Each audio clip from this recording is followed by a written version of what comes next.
मग आजच्या दिवसाची सुरुवात करूयात आपण. नमस्कार नमस्कार नमस्कार. तर ही आहे आजच्या दिवसाची सुरुवात.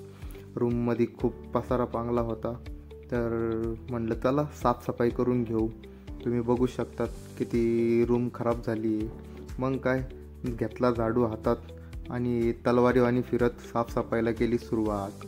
आणि एवढं खराब झाल्यामुळे भिंगरीवाणी मी पण घराघरा फिरत पटकन सामान आवरून घेतलं आणि रूम साफ केली. कारण का आज जायचं होतं कॉलेजला, थोडं काम असल्यामुळे. आणि रूम एवढी खराब झाली होती की 5 दिवस दिवाळीला घरी काय गेलो तर साऱ्या रूमचा अवस्था वेगळी होऊन गेली होती.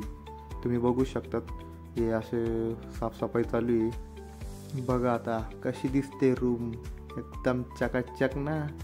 मग काय, शेवटी साफ कोणी केली होती. मग मी पण घेतलं आवरून, थोड्या मिशीला हात लावून आणि डोक्याला भांग पाडून.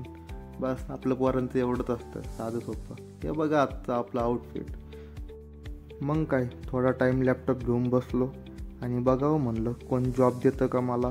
मग काय, अप्लाय करत बसलो जॉब ओपनिंगसाठी. आज येणार होता सिद्धेश, सो त्याची वाट बघत बसलो. ॲज युजल तो नेहमीच लेट येतो. मग काय, आले नवीन कॅमेरा दिला हातात आणि त्याला बोललो धर बाबा, कर ब्लॉग कंटिन्यू. कसं दिसतोय कार्तिक शेठ शिंदे, पडायचं भीती आमच्याकडे काय आहे. चला मग आजच्या दिवसाची सुरुवात करूयात आपण. अशा प्रकारे दिवसाची सुरुवात झाली कार्तिक शिंदेची.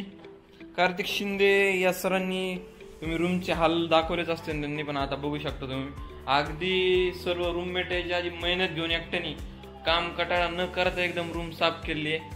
या गोष्टीवर खरंच तुमचं आभार मानण्यासारखी गोष्ट आहे.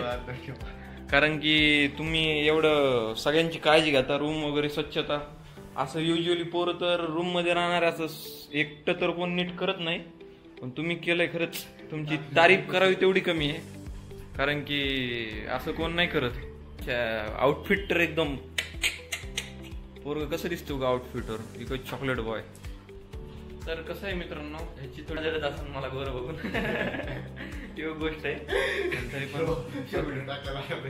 तरी पण हे व्हिडिओ काय टाकणार नाही मला माहिती. जाऊ दे, इट्स ओके. येऊ का तू का बाय. मग काय, आलो कॉलेजमध्ये. थोडं काम तर बाकी होतं पण ते काही झालं नाही. तर म्हणलं काय आता, चला कॉलेज बघू आणि जाऊ. कॉलेजला आलो आणि कॅन्टीनला आलो नाही, असं कधी झालंच नाही. मग काय, नाश्ता केला आणि चला म्हणलं आता युनिव्हर्सिटीला जाऊ, खूप टाईम झाला आहे. तर मित्रांनो, ही आहे आमची पुणे युनिव्हर्सिटी, जी की 450 एकराची. मग काय, पुणे युनिव्हर्सिटीला आलो आणि सरांकडे गेलो तर सर बोलले डायरेक्ट 3:30 वाजता या. तर म्हणलं आता एवढा टाईम काय करायचं, चला म्हणलं जेवण करू. तर मला माहिती असलेलं एक ठिकाण युनिव्हर्सिटीमधलं म्हणजे तिथं मोफत जेवण भेटतं. तर हे इथली मसाले खिचडी, मी आणि सिद्धेश भाऊ मस्त खिचडी खात बसलो इथं. इथली मसाले खिचडी म्हणजे आहा, काय भारी लागते ना ती युनिव्हर्सिटीमधली खिचडी.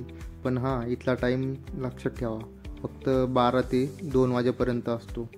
मग काय, खिचडी खाल्ली आणि युनिव्हर्सिटीमधलं असलेलं काम हे पूर्ण केलं. चला म्हणलं आता घरी जायचा टाईम झाला. मग काय, निघालो रूमकडं आणि रूममध्ये आलो, बसलो थोडं यूट्यूब बघत. आणि मग काय, सिद्धेश भाऊंबरोबर गप्पा मारत बसलो. थोडं काय चालू आहे काय नाही म्हणलं, लई दिवसानंतर भेटला, दिवाळीहून आलो. आणि भाऊ काय एडिटिंगमध्ये मास्टर असल्यामुळे त्यांना म्हणलं मला पण थोडी एडिटिंग शिकवा. भाऊ आणि शिकवतो टेन्शन न घेऊ कार्तिक, तुलाच एडिटिंग शिकवणार, खूप पैसा कमव, असंच पैसा कमवत जा आणि आम्हाला पण थोडा देत जा. मग काय, भाऊनी सांगितलं एडिटिंग असं करायचं, 1-2 टिप्स सांगितल्या.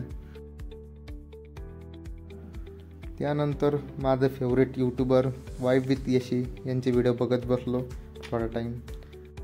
त्यानंतर क्लासला जायचा टाईम कधी झाला समजलंच नाही. आणि मग काय, झाला पाऊस चालू. खूप पाऊस चालू असल्या कारणाने आज म्हटलं चला लेक्चर ऑनलाईनच करू. मग काय, आज लेक्चर ऑनलाईन केलं. सर बोलले थोड्या नोट्स काढून घ्या. मग काय, घेतलं वही आणि पेन, नोट्स काढल्या. खूप जीवावर येत आता नोट्स काढायला. कॉलेज लाईफ संपलं त्यानंतर पेन घ्यावा वाटत नाही हातात, पण म्हणलं नाही इलाज, चला घेतलं थोड्या नोट्स काढून. तर असा होता आजचा दिवस. चला भेटू नेक्स्ट ब्लॉगमध्ये. बाय.